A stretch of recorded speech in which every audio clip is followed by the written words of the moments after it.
오늘은 요한복음 21장을 살펴보도록 하겠습니다. 요한복음 21장은 신앙생활에 아주 중요한 장이며 부활하신 예수님께서 제자들에게 세 번째 나타나신 사건입니다. 제자들은 부활하신 예수님을 보고 기뻐했으며 예수님께 큰 사명도 받았고 예루살렘에서 기다리라는 주님의 명령도 있었지만 어찌된 일인지 그들은 다시 물고기를 잡는 어부의 신분으로 돌아가고자 했습니다. 그들은 예수님을 버렸다는 자책감과 좌절감에 빠져 있었으며 그로 인해 제자로서의 길을 더 이상 걸어갈 용기도 자격도 없다고 스스로 생각을 했습니다. 예수님께서 잡혀가셨을 때 요한을 제외한 나머지 제자들은 모두 두려움에 뿔뿔이 흩어졌으며 주님과 함께 죽을 각오가 되어 있다고 호언장담을 했던 베드로는 계집종과 사람들 앞에서 예수님을 3번씩이나 부인을 했습니다. 베드로와 제자들은 자신들의 행동을 돌이켜 생각해 볼 때 부활하신 예수님 앞에서 참으로 부끄럽고 염치도 없었을 것입니다. 그래서 제자들은 베드로를 따라 다시 바닷가로 나갔고 밤이 새도록 물고기를 잡았지만 그들은 아무것도 잡지 못했습니다. 밤새 헛수고만 했던 제자들에게 주님께서 찾아오셔서 배 오른편에 그물을 던지라고 말씀하셨습니다.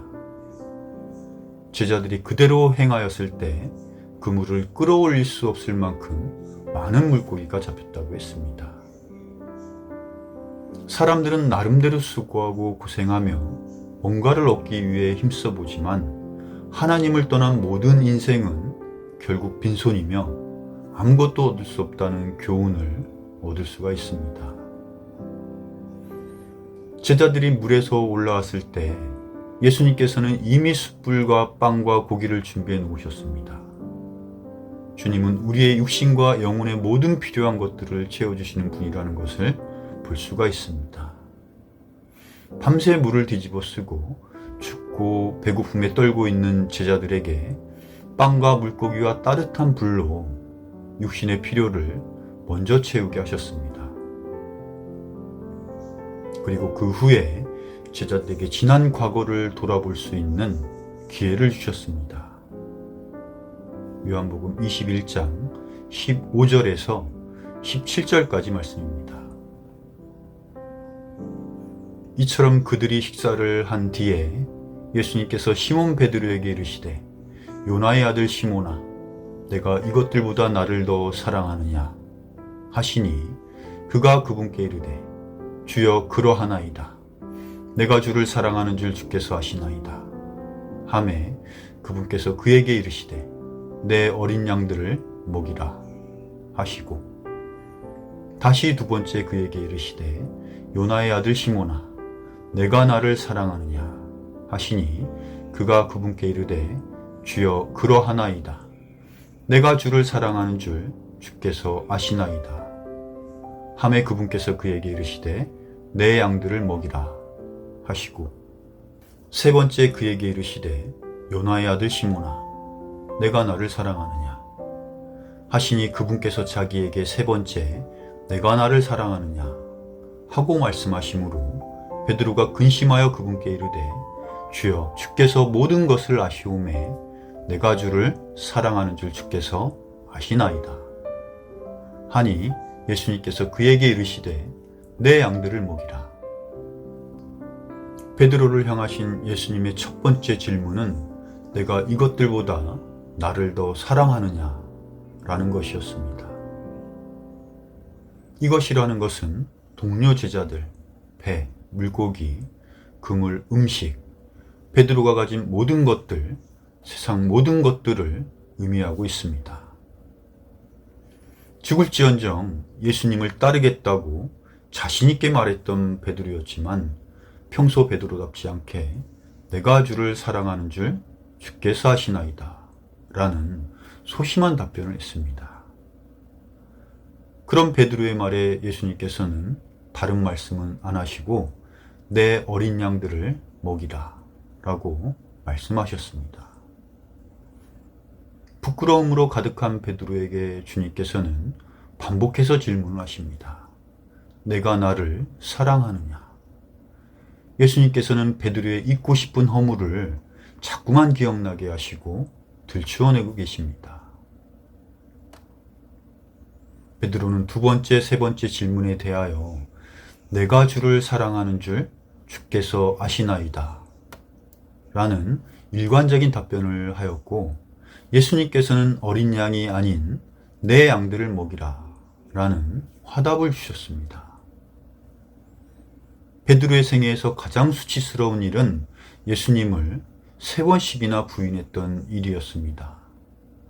베드로는 3번이라는 부인의 씨를 뿌렸기에 3번의 새로운 고백을 통해서 뿌린 씨를 거두어야만 했습니다. 예수님께서는 베드로에게 공적인 용서와 회심의 기회를 주셨던 것입니다. 말씀 속에서 예수님께서는 3번 모두 러브의 EST가 붙은 최상급 사랑을 말씀하셨지만, 베드로는 3번 모두 그냥 러브라고 대답을 합니다. 주님을 향한 베드로의 처음 사랑은 그냥 사랑이었지만 믿음 안에서 최상급 사랑으로 변화를 이루어 갑니다. 베드로의 최상급 사랑은 베드로의 의지에서 나온 것이라기보다는 주님께서 먼저 최상급으로 사랑하셨기에 주님의 사랑을 받은 결과라고 할 수 있습니다. 따라서 내가 나를 사랑하느냐 라는 주님의 말씀은 결국 내가 너를 최상급으로 사랑한다 라는 말씀과도 같습니다. 주님에 대한 우리의 사랑도 마찬가지입니다. 나의 인간적인 의지와 노력으로 주님을 사랑하는 것이 아니라 우리를 향하신 주님의 사랑이 너무나 커서 그 받은 사랑의 일부를 되돌려드리는 것입니다. 결국 우리가 주님께 드리는 사랑도 내 것이 아니라 주님의 것입니다. 또한 하나님께서는 베드로에게 주신 회복의 기회를 우리에게도 동일하게 주고 계십니다. 우리의 연약함으로 범했던 수많은 죄의 부끄러움이 있지만 주님께서는 우리에게 회복의 기회를 허락해 주십니다. 사람들은 입으로 예수님을 찬양하고 경배하지만 어느 순간 세상의 마음을 빼앗기고 하나님의 뜻과 전혀 다른 생각과 말과 행동을 하기도 합니다. 자신을 돌아보면 주님도 사랑하지만 자신을 더욱 사랑하고 가족도 사랑하고 돈도 사랑하며 일도 사랑하고 있습니다. 많은 그리스도인들의 마음속에는 주님만 사랑합니다 라는 고백보다는 주님도 사랑합니다 라는 고백이 더 현실적이며 실제적인 고백이 되고 있습니다.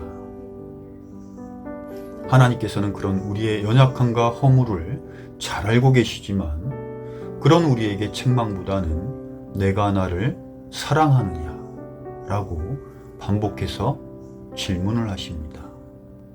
하나님의 기준으로 본다면 우리의 사랑은 참 보잘것없는 사랑이지만 그런 우리를 사용하시고 희생할 수 있는 기회를 허락하셔서 베드로와 같이 최상급의 사랑을 고백하기까지 지속적인 사랑을 공급해 주시고 우리를 인도해 주십니다.